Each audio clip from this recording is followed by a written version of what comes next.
Good morning, students. Welcome to the session 18 of NEET Physics. And today I have taken one question which was asked in the NEET examination. तो question यहाँ पे board पे लिखा हुआ है. The question is a particle of mass m is driven by a machine that delivers a constant power k watts. If the particle starts from rest, then the force on the particle at time t is, these are the four options and we have to find the correct option. The question is again very easy. इस question में आपको देखिए यहाँ पे क्या लिखा हुआ है कि this particle of mass m is driven by a machine which delivers a constant power k. तो पावर जो है जस्ट जो पावर है, power as you know is also given by f into v, where f is the applied force and v is the velocity, and this is a constant. So this is a constant in this case. Okay, the power is given by this formula which is equal to f into v, and this is equal to k because this the power delivered by the machine is equal to k. So यहाँ पर हम अब इस equation को कैसे लिख सकते हैं? Now f into v is equal to k है. Now we have to find the force on the particle at any time t. Now the force on the particle जो है वो क्या होता है? Force is equal to mass into acceleration. ये आपको पता है, force is equal to mass into acceleration. Particle का मास हमें पता है m है, हमें निकालना है basically a. So we have to find the value of a using this formula. तो यहाँ क्या क्या लिख सकते हैं? यहाँ हम ऐसे लिख सकते हैं कि ये जो f है v जो है f into v is equal to k. So now this can be written as, it implies that force क्या होता है? mass into acceleration. Now acceleration, ठीक है, into v which is equal to k. ठीक है, मैंने force की जगह पर mass into acceleration लगा दिया. Now this can be written as mass acceleration is what? We can be written as dv upon dt. ठीक है, ये हो गया into v which is equal to k. ठीक है, now इस इक्वेशन से हम क्या कर सकते हैं? What we can write down is that we can write v dv is equal to, I will just take this dt here and I will bring down this m here. So we will get finally get as k upon m dt. ठीक है, dv v dv is equal to dt यहाँ चला गया और m नीचे आ गया, so k upon m dt हो गया. ठीक है, सो अब अगर हम इसको इंटीग्रेट करें, it implies that v dv will be equal to k by m dt. Now what we will do is we will integrate both the sides. ठीक है, and by integrating these two sides we will be able to find the value of v. ठीक है, तो मैं ऊपर का ही मिटा देता हूं.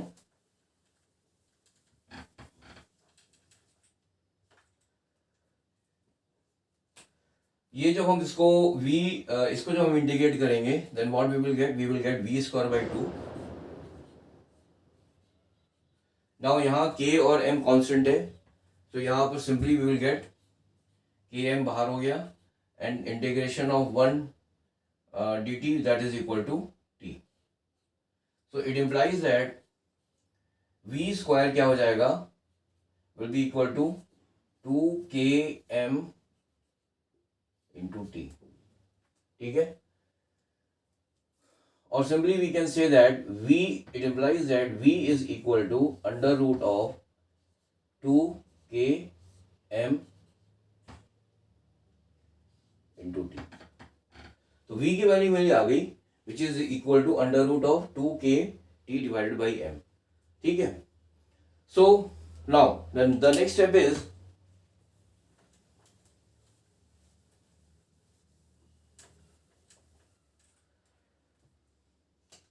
Now force on the particle, force is equal to mass into acceleration, which can be written as m dv upon dt. ठीक है. So अब यहाँ पर हमारे पास में v की वैल्यू आ गई है विच इज इक्वल टू ये. सो इसको हम जब यूज करेंगे इस इक्वेशन को, तो हम इसमें से dv अपॉन dt निकाल सकते हैं. और dv अपॉन dt क्या आएगा? देखो यहाँ पर क्या है, 2k/m जो है वो कांस्टेंट है, अंडर रूट. ठीक है, ये हम इसको ऐसे लिख सकते हैं, या अभी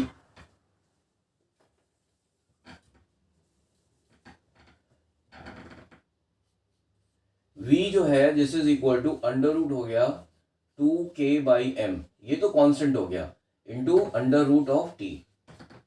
ठीक है, अंडर रूट ऑफ t, ये constant value, k is constant, m is constant. Now t is a variable quantity, तो हम यहाँ पे t अंडर रूट को मैं लिख देता हूँ t 1/2 इंटू t 1/2. अब हमारा यहाँ पे आ जाता है dv अपॉन dt.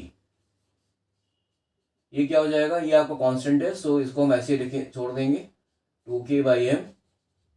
और ये हो जाएगा, जब हम इसको, since I am just differentiating this v with respect to t, तो ये आपका हो जाएगा आपका 1/2, and this will be equal to t 1/2 minus 1 which is equal to minus 1/2. ठीक है, or we can say that dv upon dt will be equal to root 2k/m into 1/2, और t minus 1/2 है, इसको हम नीचे ले लेंगे t को, तो ये हो जाएगा आपका अंडर रूट t नीचे आ जाएगा. ठीक है, so this is the value of dv upon dt. ये dv अपॉन dt की वैल्यू मैंने निकाली है, and this value needs to be substituted in this equation. तो हम यहाँ पे अगर इसको लिखेंगे, अगर हम इसकी ये जो dv अपॉन dt की वैल्यू यहाँ डालेंगे, तो we will get f is equal to m dot root 2k upon m 1/2 divided by 1/√t. ठीक है,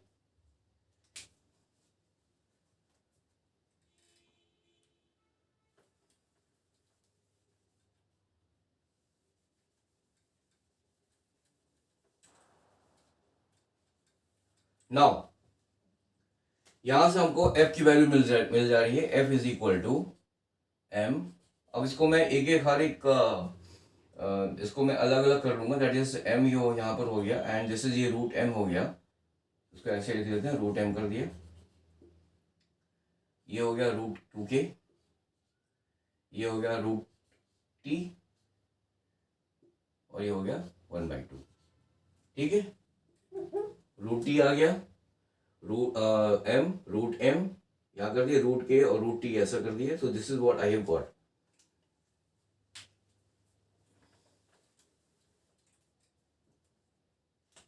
so f is equal to, अब ये m अपॉन रूट m है, अगर हम ऊपर नीचे दोनों को रूट m से मल्टीप्लाई कर दें, तो ऊपर क्या आ जाएगा आपका, अगर हम इसको रूट m से ऊपर नीचे दोनों को, तो यहाँ पे नीचे m आ जाएगा और ये m, तो m कैंसिल हो जाएगा और ऊपर बचेगा सिर्फ रूट m. तो root m root 2k divided by root t into 1/2. ठीक है, और वी कैन से दैट, अब ये तीनों आपके जो ये जो पैरामीटर्स हैं, ये सब अंडर रूट में है, सो हम इसको एक ही अंडर रूट में ले सकते हैं, which is equal to 2km divided by t into 1/2. ठीक है, ये f आ गया. और simply we can write this equation as f is equal to, it implies that f is equal to 1/2, ये 1/2 आ गया. और अब यहाँ पे हमें देखेंगे कि हमारे पास 4 ऑप्शंस हैं, तो इसमें से देखिए यहाँ पर लिखा हुआ है आपका, ये आपका रूट 2 है, और ये आपका यहाँ पर आ जाएगा मेरा, इसको हम ऐसे लिखते हैं, ये हम लिख लेंगे √2 को ऐसे अलग कर लेंगे और ये हो जाएगा √km t -1/2 बिकॉज यहाँ पे t -1/2 है। नाउ t 1/2 तो हमारे यहाँ आ गया, √mk भी आ गया। अब हमें खाली इसको यहाँ देखना है, इन चार ऑप्शन में से इसकी वैल्यू हमें तो f कैसे चेंज करनी है। So f will be equal to, अगर हम इसको √2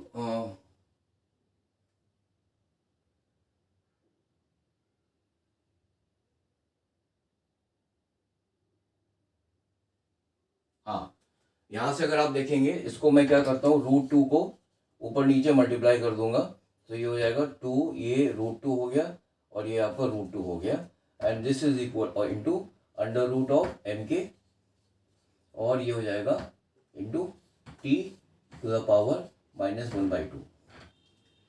So it implies that f will be equal to, ये √2 क्या हो जाएंगे, 2 हो जाएंगे, तो 2 and 2 कैंसिल हो जाएगा, तो finally I am getting as 1/√2 √mk t to the power -1/2, ठीक है। और we can say that f is equal to,